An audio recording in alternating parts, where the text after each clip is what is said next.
All right, so we were looking at Lagrange error bound, and really the most challenging thing about Lagrange error bound for students to comprehend is how do you find the maximum value of the first unused derivative on the interval from the x value you're evaluating it in the center C. So we talked about different ways you could be given it. The first way is you can actually flat out be told what the maximum error is. The second one is the one we're on now, where we do have to kind of feel for it. We were looking at the sixth derivative, which was negative sine of x. I drew it here in purple.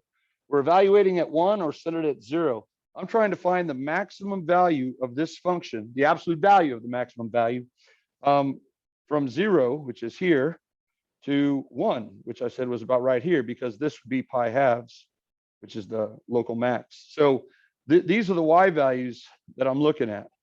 Now, if I wanted to actually take the maximum y value, I would take the y value right here at 1, right? It looks like the right endpoint, which is sine of 1, is the maximum y value on that interval. But you know what the problem of using sine of 1 as your maximum value?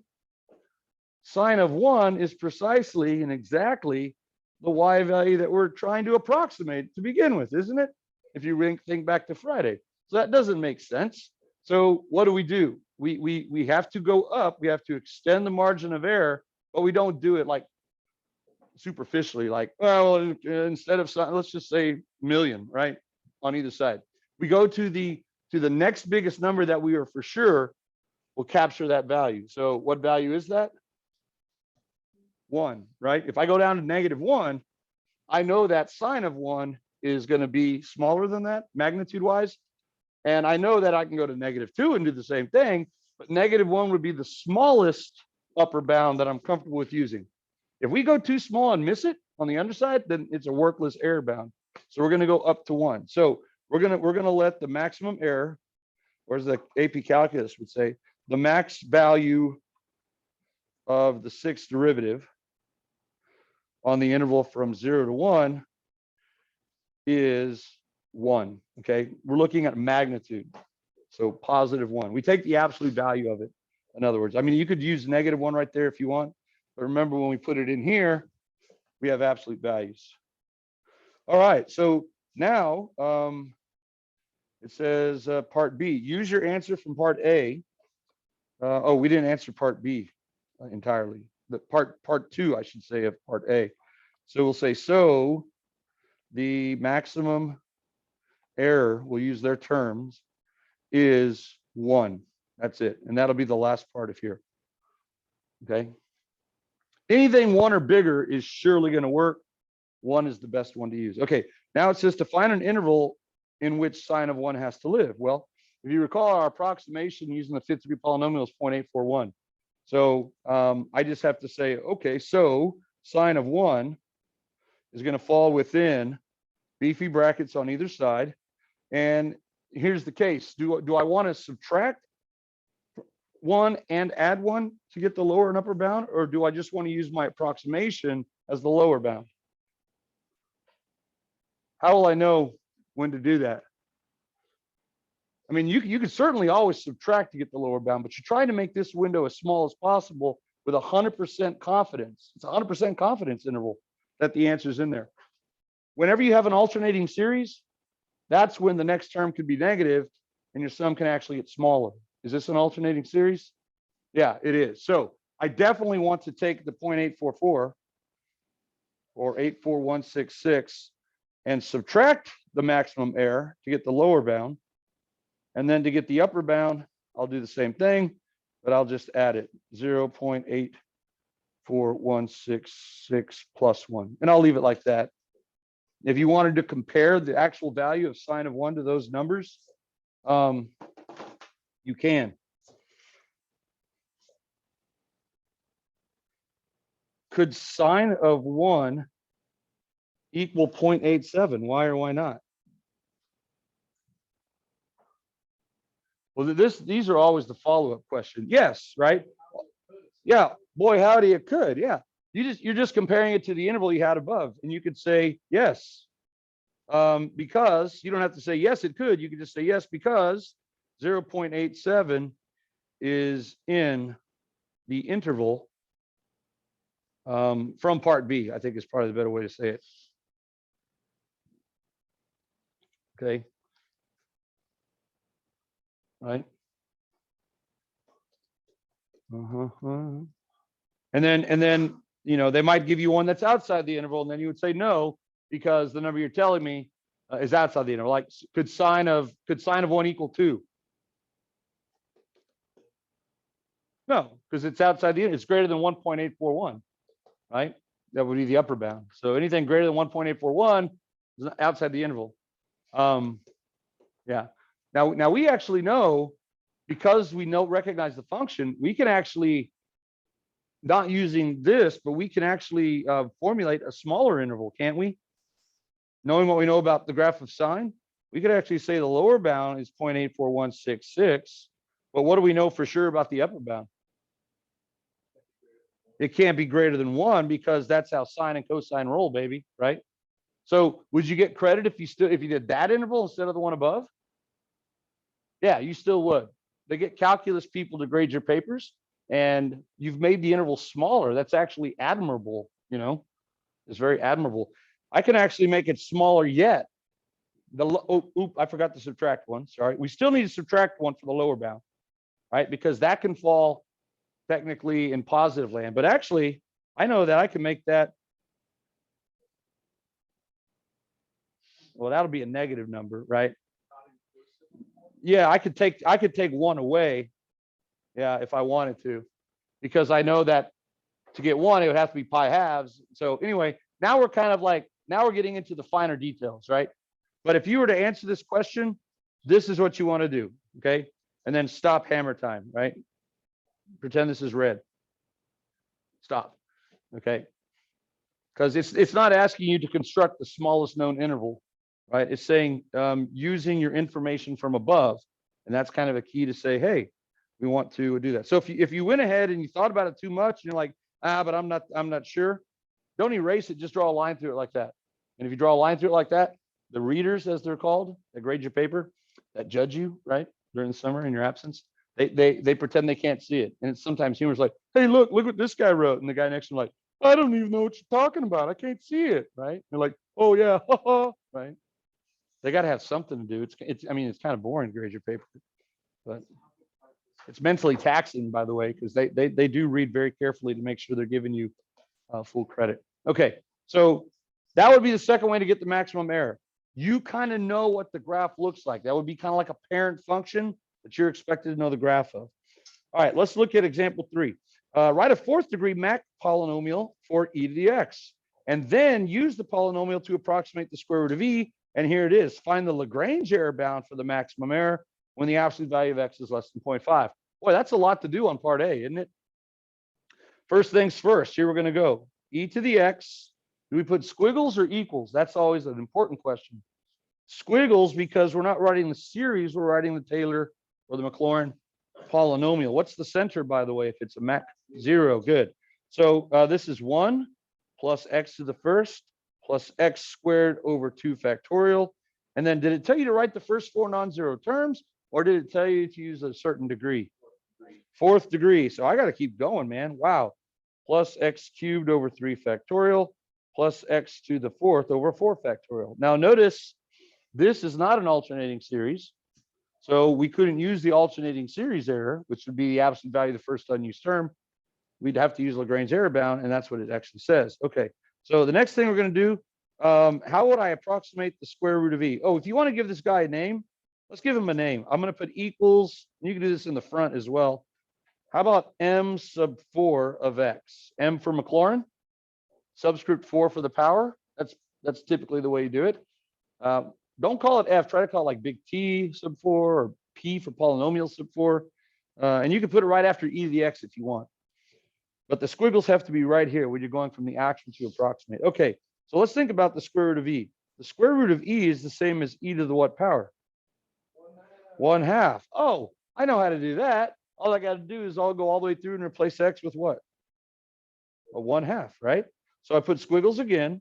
I get 1 plus 1/2 plus 1/2 squared over 2 factorial plus 1/2 cubed over 3 factorial plus, I put That should be a half. There we go. Plus 1/2 to the 4th over 4 factorial. There we go. Didn't like my handwriting there. 1/2, 1/2. Do we need to simplify that? Nah. I mean, if we were doing like a series or something, we would have the general term there, by the way. If we were looking for the inherent pattern, maybe so, right? You're going to have a 1, 2, 4, 8, 16 in the bottom. All right. So, and then it says to find the Lagrange error bound. When the absolute value of x is 0.5, does this mean that this is the error bound? Nope. That's telling you the x interval. Okay. So here's what we want to know. What would be the first unused term in this one? 1/2 to the 5th over 5 factorial. So what would be the 5th term on the with the x intact? In other words, so here, let's write this out first. So for the Lagrange error bound, we're going to say the remainder when you have a 4th degree polynomial, r sub 4, evaluated at 1/2, right, is going to equal, if you want to put this is optional, it's going to be e, the absolute value of e to the or the square root of e, sorry, the square root of e minus m sub 4 of 1/2. You don't have to write that, that's optional. But that's what it is, right? This is the actual and this is the approximated.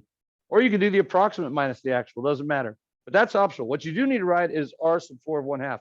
But when do you put the inequality? Because it only goes once.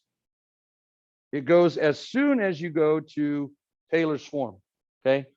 The remainder is going to be bounded by or less than or equal to the 5th derivative evaluated at some magical z value all over 5 factorial times x minus c to the 5th, x minus c to the 5th. Well, what's our x value that we're using? 1/2, right? And what's our center? 0. Yeah. And you could do c minus x or x minus c because what's happening in the very end? Absolute values. Okay. So that's less than or equal to, or I'm sorry, that would still be equal to, my bad. That would still be equal to.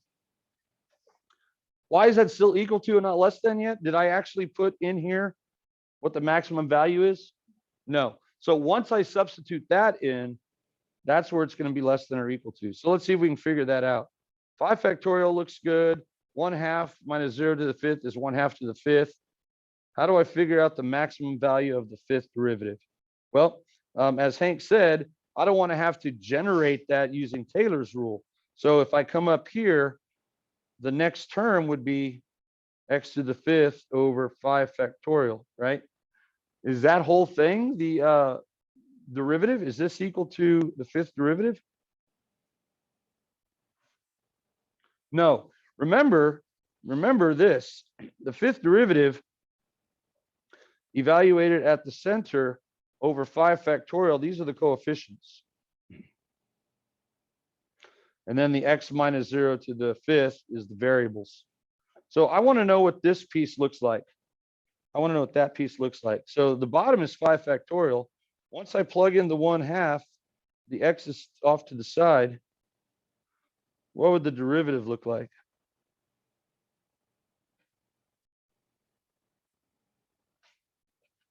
This would be x to the 5th, and this would be 1.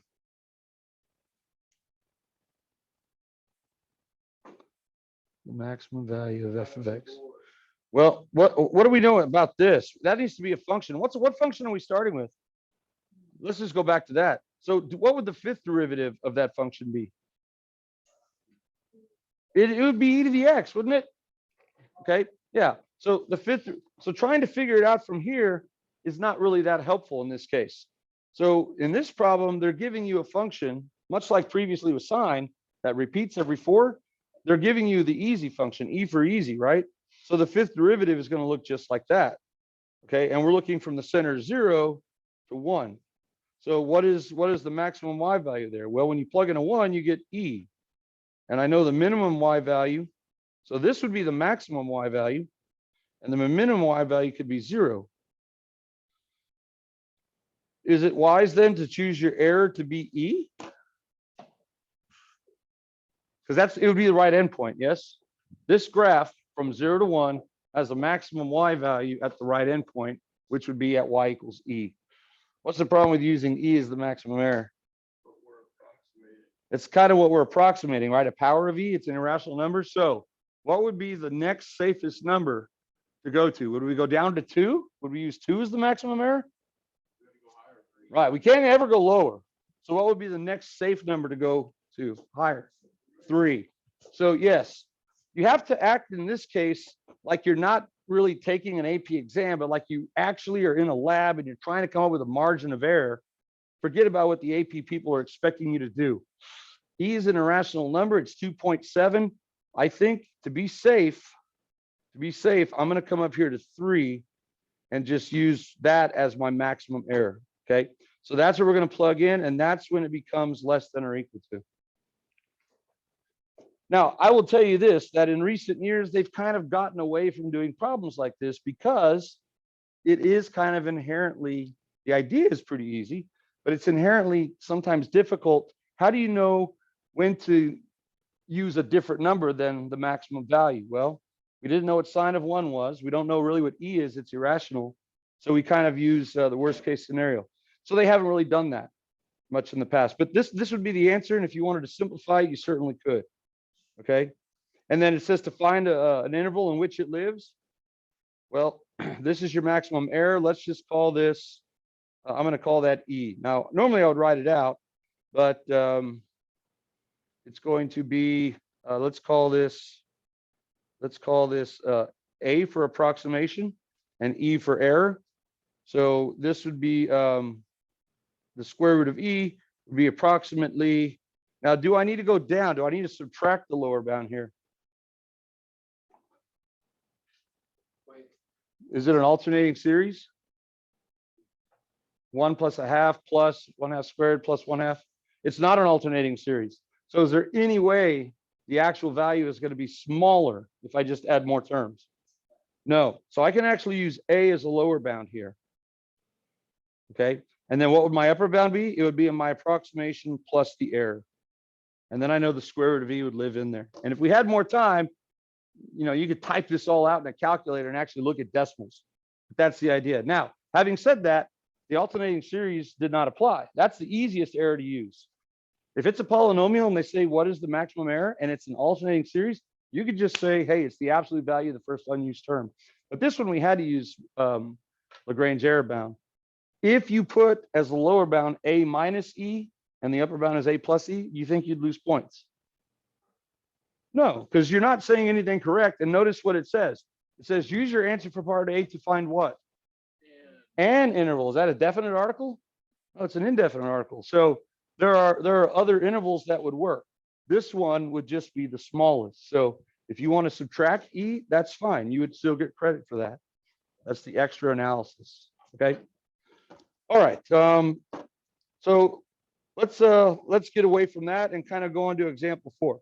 Past example 4, I'm hoping that you're going to be happy because these are the types of questions that they've been doing, you know, in recent years, like since 2010, let's say. How recent is that?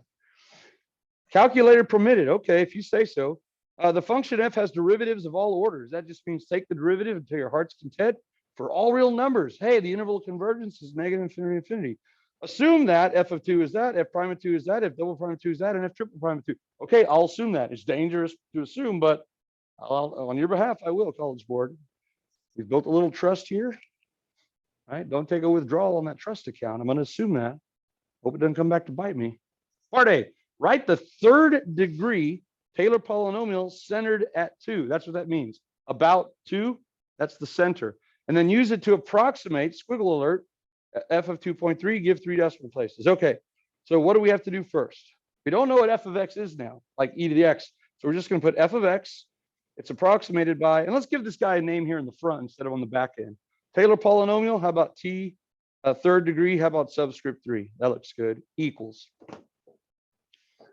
Now remember, to generate the first 2 terms, pretend it's just the tangent line. Yeah, pretend it's just a tangent line. So it's the y value at 2, which is what?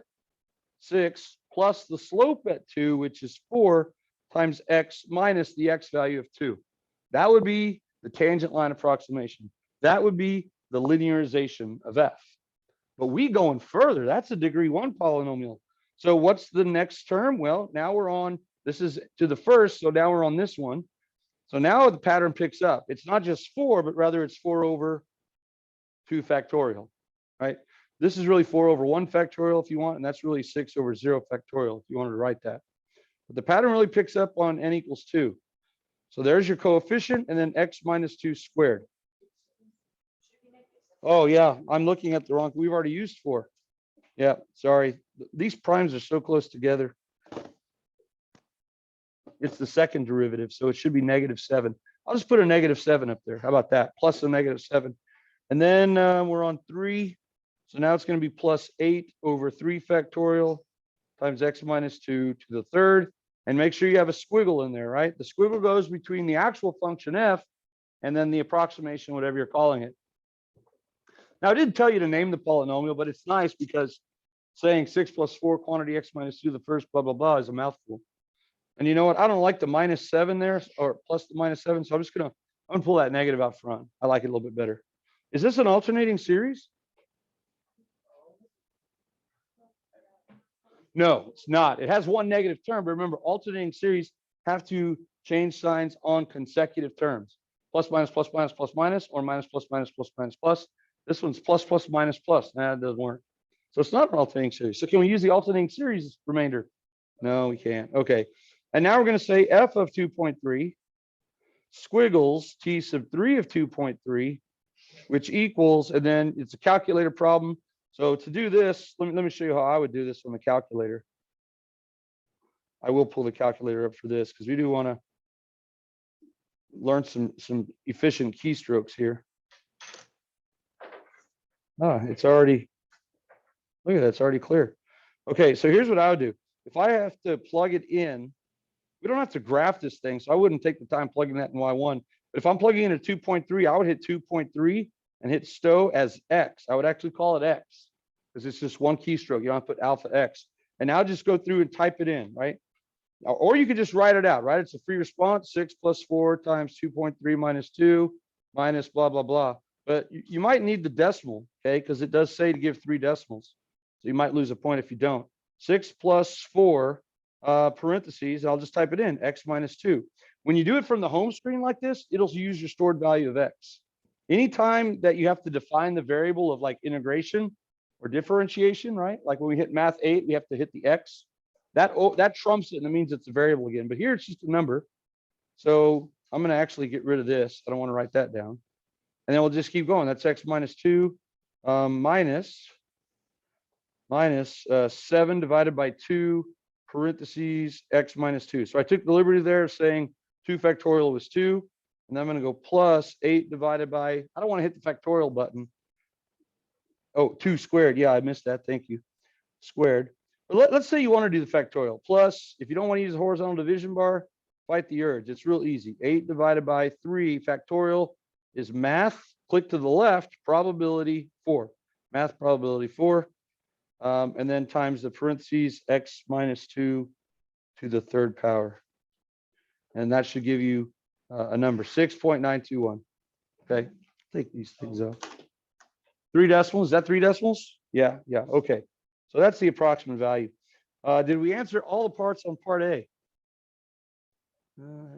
Yeah, we did. And in the notation, spot on. All right, now here we go. Look at this. The fourth derivative satisfies this inequality. The fourth derivative's absolute value is less than or equal to 9 for all x on the closed interval from 2 to 2.3.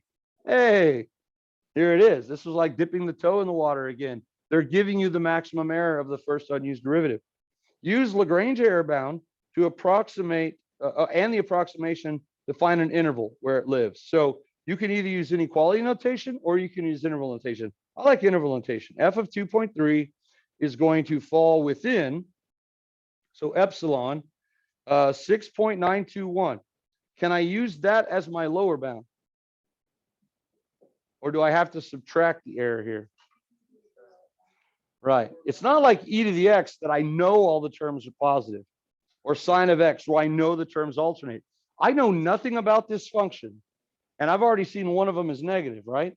The next one might be positive, it might be negative. I have no idea.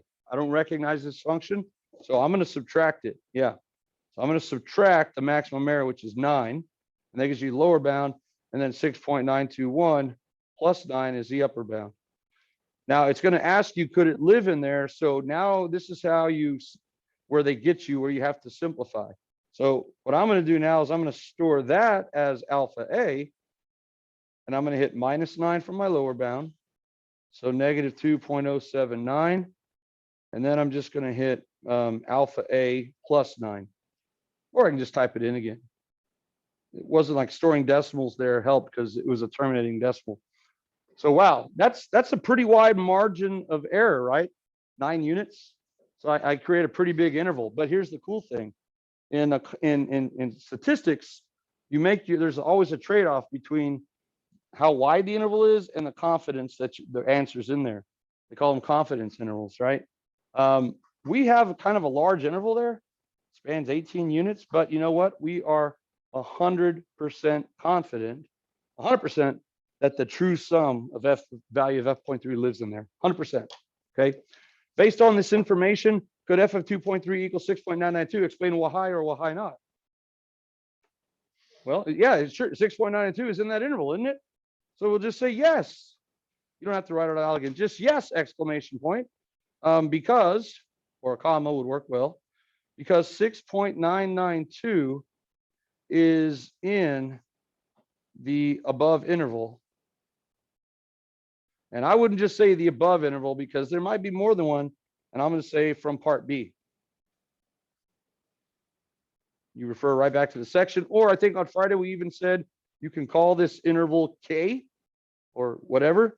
And then you could say because it is in K. That'll work too. That's a little shorter, right? Okay. That's all. My sheetrock repair guy. That's all he ever replied back to me. Okay, the letter K. Like, hey, how's it coming over there? The patch is looking good. You running any problems? Let me know if you need any help or you have any questions. Okay. Yeah. Great guy though. Great guy though. Love Mingo. Thank you, Mingo. The holes are fixed. They're all patched. I just got to paint. But I'm painting the ceiling and the walls after the AP exam. I got priorities. Okay. All right. So that one wasn't bad at all, right? You were handed the maximum error. And then here's like the one that we encountered the other day, right? From the 2011 BC, the last question. Let f of x be sine of x squared plus cosine of x. Okay, I'll let it happen. The graph of the fifth derivative absolute value is shown at the right. Oh, there it is. Okay, so that's the absolute value of the fifth derivative. Sweet. Write the first 4 non-zero terms of the Taylor series for sine centered at 0. Taylor series at 0, why, that's just a what series? A Maclaurin series. Write the first 4 non-zero terms. So now it doesn't say a degree for sine of x squared. All right, so first it tells us to write sine. They're trying to give you credit for just sheer memorization. So you don't have to name that anything, just called sine of x. And is it equals or squiggles?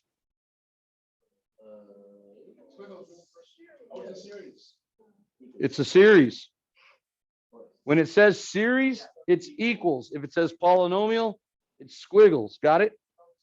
Okay. So this is sine of x equals, and it's an odd function. So it's x minus x cubed over 3 factorial plus x to the 5th over 5 factorial minus x to the 7th over 7 factorial plus ... It said to write the series. Do I need to put the general term there or the nth term? The rule of sequence. I don't. Did it say to? No. If it did, I would write it in there because that means you're going to have to come up with it later on and you want it to follow the same pattern. So series is always equal, polynomials ... Now we need to write the 4 non-zero terms for sine of x squared. So here we go. Different color. Those will be graphite, I guess, again. And we're just going to go through now series again. So equals, and we'll place all the x with x squareds. You want to simplify as you go, or do you want to leave with the parentheses there? Let's try that here. Let's try it, right? So minus, and then x squared cubed is x to the what? 6 over 3. You're multiplying, right? Plus x squared to the 5th is x to the 10th over 5 factorial. Minus x squared to the 7th is 14 over 7 factorial plus yada, yada, yada.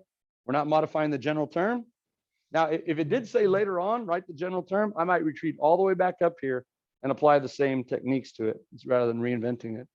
But I don't think they do that to you. Okay, so we simplified there as we wrote down. Did we answer everything on part A? Pretty sure we did. Okay, part B. Write the first 4 non-zero terms for the Taylor series for cosine centered at 0, and then use it and the series for the one we found above. Okay, wow. Okay, so first of all, cosine. So we're going to say cosine of x series, so it's equals, and it's 1 minus x squared over 2 factorial plus x to the 4th over 4 factorial minus x to the 6th over 6 factorial plus yada, yada, yada. We don't need the general term. Got it. All right, now use that series and the series for sine of x squared found in part A to write the first non-zero terms for the function f. We'll come back up here. What is f? F is sine of x squared plus cosine of x. So all we have to do to our two series is what them? Add them. Now, anytime you're adding infinite series, you're going to want to add vertically. So here we go. I'm going to go ahead and copy this. I guess if you have a pencil, you just have to rewrite it. Would the first term is sine x squared be x squared, or is it still x? Or why is it x? Would it be x squared? Oh, yeah, I'm sorry. For cosine? For sine. Oh, for sine. For sine x squared. Oh, it should be x squared. Yeah. It should be x squared. Good catch. So let me tell you how they would score that. Those series, you're probably going to get 2 checks for the series. I would have lost 1 for the first few terms and gained it back for the other terms. Yeah, that was just carelessness. That was just carelessness on my part. Easy to be careless, right? Be careful. Be full of care. Okay. Good. So, see. All right. So now I'm going to add these vertically. So I'm going to draw a line like that, and I'm going to put f of x equals, and then we'll just add vertically. So, you want to kind of add them in the same sequence. Okay. So let's do the 1, and then what would be the next highest degree in either term? X squared, right? And we have 2 x squared terms. So you could do one of 2 things. You could either factor out the coefficients and add them together, or do that separately. You want to factor out the coefficients? It would look better, right? So if I factor out an x squared on the right-hand side, that's a 1 right there.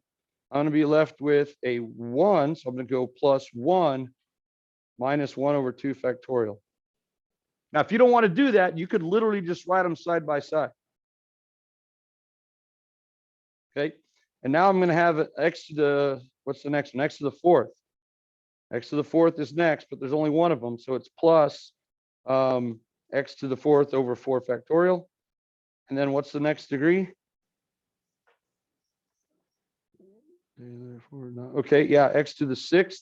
So there's an x to the 6th term there and an x to the 6th term there. And this should be my last one, right? Because there's the first, here's the second, here's the third. This will become the 4th. So now it's going to be minus, if I factor out a minus from both of them because they're both negative, it'll be 1 over 6 factorial plus 1 over 3 factorial times x to the 6th plus dot, dot, dot.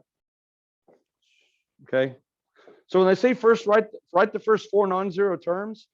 If you had not combined the x squared coefficients, you had just written, minus x squared over 2 factorial plus 1x squared. That doesn't count as 2 terms because they're like terms. That counts as 1 term. So be careful. Does that make sense? Yeah. So that is kind of vague. Like, how would you know that? So maybe they're always up to improving. Maybe they would say write a 6-degree polynomial, and they would change it to a polynomial, in which case we'd have squiggles. No general term needed. So that looks good right there. Yeah. Thank goodness, because I wouldn't want to go further than that. It gets really hard to add 2 infinities together and weave them in there in increasing order. Yeah. Okay. Fun. Find the value of the 6th derivative at 0. Find the value of the 6th derivative at 0. Why? How am I going to do that? Well, this goes back to Taylor's theorem, right? The 6th derivative at 0 all over 6 factorial is the coefficient of the x minus 0 to the 6th term.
times 4 times 3 times 3 times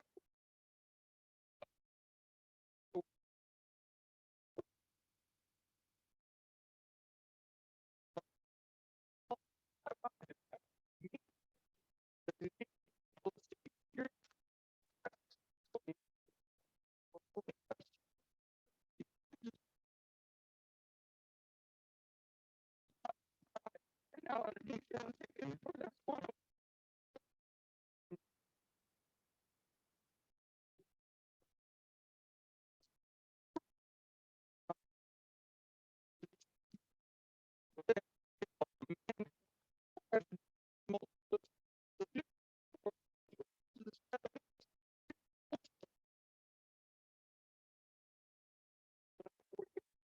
Times 16. Let's finish it.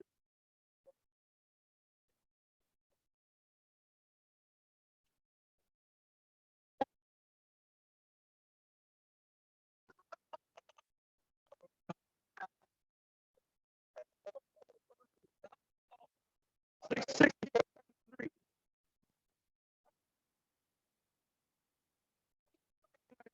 192 times 16.